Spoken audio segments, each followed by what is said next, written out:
السلام علیکم، بسم اللہ الرحمن الرحیم، نحمدہ و نصلی علی رسول الکریم۔ سورہ انفال کے 7 مرکزی موضوعات میں سے ہمارا 7واں اور آخری مرکزی موضوع شیطان ہے۔ اس کے 4 ضمنی موضوعات ہیں، سارے چاروں کے چاروں آیت نمبر 48 میں سے محفوظ ہیں، تو یہ ان کو ایک ہی آیت ہے، اس کو تسلی سے دیکھیے گا۔ تو پہلے بات ہے شیطان کا طریقہ واردات۔ طریقہ واردات کیا ہے؟ اعمال کو خوشنما کر کے دکھاتا ہے، ہر ایک کو خوشنما کر کے۔ طریقہ یہ ہے کہ کچھ نہیں ہوتا ہے، کر لو اس وقت موج کر لو، میلہ ہے، بعد میں توبہ کر لیں گے۔ یہ کچھ حضرت یوسف کو جو بھائی انہوں نے قتل کرنے کی بات کی، انہوں نے کہا جی نقتلوا یوسف، پہلے تو یوسف قتل، بعد میں قوم صالحین، بعد میں نیک بن جانا ہے، اس کے بعد میں توبہ کر لیں گے۔ تو یہ جان سے دیتا ہے بعد میں توبہ کر لیں گے، ٹھیک ہو جائیں گے۔ کفار اور دوسرے سب لوگوں کو جو بھی غلط کام کرتا ہے ان کو مال خوشنما کر کے دکھاتا ہے۔ یہ آیت نمبر 48 کو دیکھیے گا، اس میں کیا ہے؟ جس وقت خوشنما کر دیا شیطان نے ان کی نظروں میں ان کے عملوں کو، وَإِذَا زَيَّنَ لَهُ الشَّيْطَانُ مَالَهُ، ان کے اعمال کو مزین کر دیا۔ مزین کیا ہوتا ہے؟ آراستہ کر دینا، اچھا نظر آنا۔ ہر خرابی اچھی نظر آتی ہے۔ بندہ رشوت لیتا ہے، کہتا ہے کوئی نہیں، صحیح ہو گیا، صحیح ہو گیا، کوئی دربار میں 2 دیگے چڑھا دوں گا، اس سے یہ کسی کی مدد کر دوں گا غریب کی۔ اعمال کو خوشنما کر کے دکھاتا ہے ان کو، اور بولا کہ کوئی بھی غالب نہ ہوگا تم پر آج کے دن، اور میں تمہارا حمایتی ہوں۔ پھر جب سامنے فوجیں تو الٹا پھر گیا اپنی ایڑیوں پر، اور یہ اس کا طریقہ کار ہے۔ تو شیطان نے یہاں پہ اس آیت میں اللہ نے بتایا 2 باتیں زیادہ زور دے کر کہیں، لا غالب اليوم، آج تم پر کوئی غالب نہیں آ سکتا، اور میں تمہارے ساتھ ہوں۔ اللہ کے اس کے بعد ہوا گیا ہے جب، تو یہ دوسرا تھا نا جھوٹے وعدے اور یقین دہانی، کہ تم پر کوئی غالب آنے والا نہیں ہے، اور میں تمہارا رفیق ہوں۔ شیطان کسی کا رفیق نہیں ہے، یہ چھوڑ جانے والا ہے۔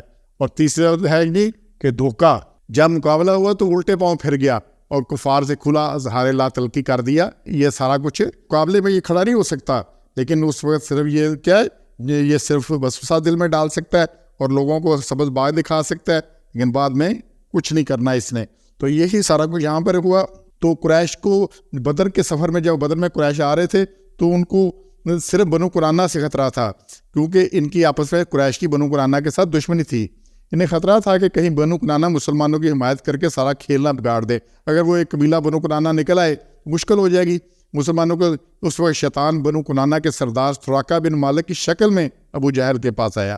اس نے بیس بدلا، اور سراقہ کی جو قرانہ کا سردار تھا آیا اور اپنے قبیلے کی طرف سے اطمینان دلایا اور حمایت کی، اور کفار کو مسلمانوں کے خلاف جوش دلایا۔ قرانہ کا سردار ہی بن کے آ گیا اور جوش دلایا۔ پھر میدان کارزار میں فرشتے اترتے دیکھ کر وہاں سے کھسکنے لگا، تو ابو جہل نے کہا، جنگ میں بھی آ گیا سراقہ بن مالک کی شکل میں نا کچھ شیطان، تو ابو جہل نے کہا اے سخت مشکل کے وقت کہاں جاتے ہو؟ تو کہنے لگا مجھے جو نظر آ رہا ہے تم نہیں دیکھ سکتے۔ تو عین موقع پر دغا دینے والا ہے۔ تو بعد میں کسی شخص جو سراقہ سے ملا، اس نے سراقہ بن مالک سے مل کر اسے ملامت کی کہ تو نے پہلے تو بڑی تسلیاں دے رہی تھا، میں تمہارے ساتھ ہوں، اور ہمیں بھی کہہ رہا تھا۔ تو اس نے کہا میں تو تمہارے ساتھ گیا ہی نہیں تھا، نہ تمہارے کسی کام میں شریک ہوا، بلکہ تمہاری شکست کی خبر بھی مجھے تمہاری مکہ کی واپسی کے بعد مجھے ملی، میں نے کہیں سے یہ بات سنی۔ تو شیطان یہ صرف سبز باغ دکھاتا ہے، اور یہ سارا کچھ یہ سلسلہ 48 نمبر ہے، تو اس کو بار بار دیکھیے گا۔ اور پھر حقیقت حال کیا ہے؟ شیطان وہ کوئی دیکھ رہا ہے، فرشتے جو کفار نہیں دیکھ سکتے۔ یہاں بھی جو خرابی کرتے ہیں تو شیطان کے وسوسے کرتے ہیں، جتنی خرابی ہے شیطان کے وسوسے۔ 2 منٹ کا مزہ ہوتا ہے، پوری عمر کا روگ لگ جاتا ہے۔ پھر اللہ تعالیٰ سے، خود اللہ سے ڈرنے کا کہتا ہے 48 میں ہے، اور اللہ تعالیٰ سخت عذاب دینے والا ہے۔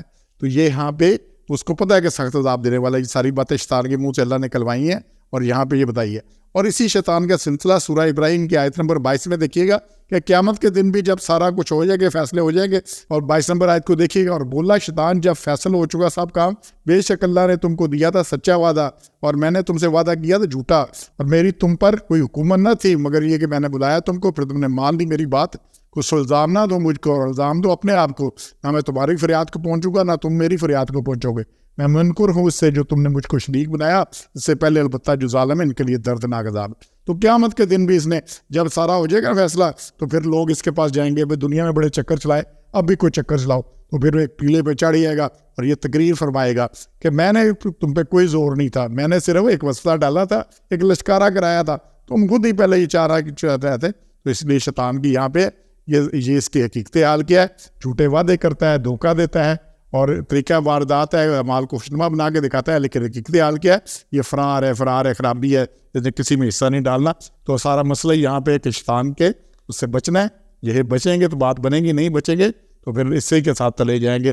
سبحان ربک رب العزت عما یصفون، وسلام علی الحمد للہ رب العالمین۔